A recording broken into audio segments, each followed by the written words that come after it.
আসসালামু আলাইকুম। হঠাৎ চোখে দেখতে পাচ্ছেন না এমন একজন রোগী আমার কাছে আসলেন। তিনি তার ডান চোখে দেখছেন না। এই রোগীটি আরো কয়েকবার কিন্তু আমার কাছে এসেছেন। তাকে উন্নত চিকিৎসার জন্য আমরা ঢাকায় প্রেরণ করেছিলাম। চিকিৎসা চলমান ছিল, কিন্তু অনেকদিন তার সাথে আমার যোগাযোগ নেই। এবার তিনি আসলেন, তিনি তার ডান চোখে দেখতে পাচ্ছেন না। এই রোগীটি মূলত চোখের ডায়াবেটিস জনিত সমস্যায় ভুগতেছিলেন, কিন্তু তার সমস্যা হচ্ছে তাকে যখন চোখে ইনজেকশন দেওয়া হচ্ছিল তিনি নিয়মিত ইনজেকশন নিতে পারতেন না অর্থনৈতিক কারণে, এবং তার চোখে একসময় লেজার দেওয়ার কথা বলা হলো। তিনি এক সিটিং লেজার দেওয়ার পরে দ্বিতীয়বারে আর লেজার দেননি। তাই এই যে দুটি কারণ, অর্থাৎ ইনজেকশন ঠিকমতো না দেওয়া এবং লেজার পরিপূর্ণভাবে না করার কারণে তিনি হঠাৎ করে চোখে দেখা তার কমে গেল। এটি হলো চোখের ভিতরে রক্তক্ষরণের কারণে। আজকে আমরা আলোচনা করব ডায়াবেটিস জনিত কারণে আমাদের কি কি সমস্যা হয় এবং এই চিকিৎসার কি কি ব্যাঘাতের কারণে এই রোগীরা ভালো দেখতে পারেন না। আমাদের ডায়াবেটিসের না দেখার সবচেয়ে প্রধানতম কারণ হচ্ছে ডায়াবেটিক ম্যাকুলার এডিমা, অর্থাৎ চোখের যে সবচেয়ে সংবেদনশীল অংশ রেটিনার কেন্দ্রস্থল ম্যাকুলাতে পানি জমে যাওয়া।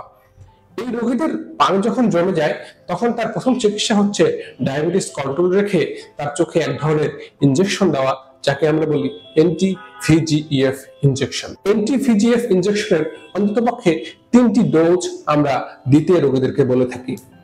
কোন রোগীর যদি 3টি ডোজ দেওয়ার পরেও ম্যাকুলার ইডিমা, অর্থাৎ চোখের রেটিনায় যে পানি জমে রেটিনা পুরো হয়ে যায়, সেটি যদি না কমে তাহলে আমরা এটাকে বলি রিফ্র্যাক্টরি ডায়াবেটিক ম্যাকুলার ইডেমা। অর্থাৎ এক্ষেত্রে ইনজেকশন দিয়েও পানি কমছে না। পানি কেন কমছে না?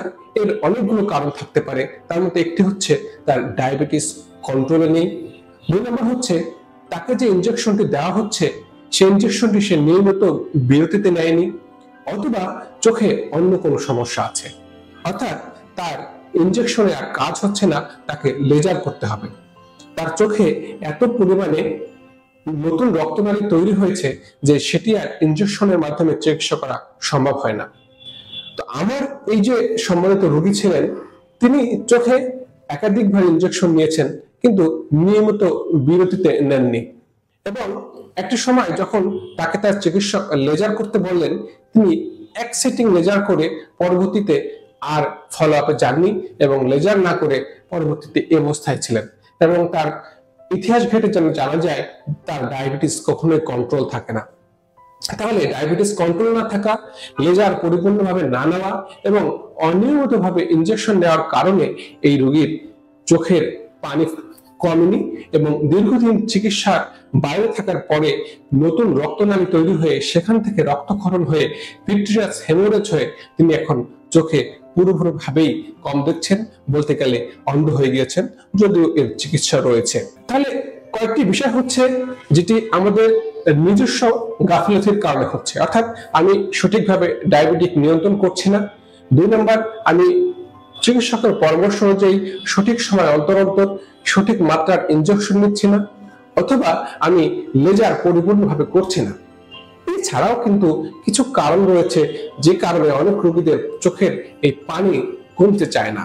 যেমন কারো যদি চোখের এই যে ম্যাকুলা রয়েছে বা রেটিনার উপরে কোনো মেমব্রেন পড়ে যায়, যাকে আমরা বলি এপি রেটিনাল মেমব্রেন। যদি কোনো রোগীর এমন থাকে যে ম্যাকুলার নিকটবর্তী কোনো লিকিং ভেসেল থাকে যেখান থেকে প্রতিনিয়ত পানি বা রক্তক্ষরণ হচ্ছে, সেটা যদি থাকে তাহলে কিন্তু এই রোগীদেরও পানি কমতে চায় না। এছাড়াও তার যদি চোখে অন্য কোনো রোগ, অর্থাৎ তার যদি চোখে ইউভেইটিস থাকে, তার যদি চোখের অন্য কোনো প্রদাহ থাকে, তাহলেও অনেক ক্ষেত্রে এই ধরনের পানি, চোখের ম্যাকুলার পানি কমে না। তাই আসুন আমরা সচেতন হই। ডায়াবেটিক রোগীদের সবচেয়ে বড় চিকিৎসা হচ্ছে চোখের জন্য ডায়াবেটিক নিয়ন্ত্রণ রাখা, কিন্তু যার ক্ষেত্রে এই ডায়াবেটিক রেটিনোপ্যাথি, অর্থাৎ চোখে ডায়াবেটিস জনিত কারণে জটিলতা সৃষ্টি হয়ে যায়, তার কিন্তু আর বসে থাকতে চলবে না।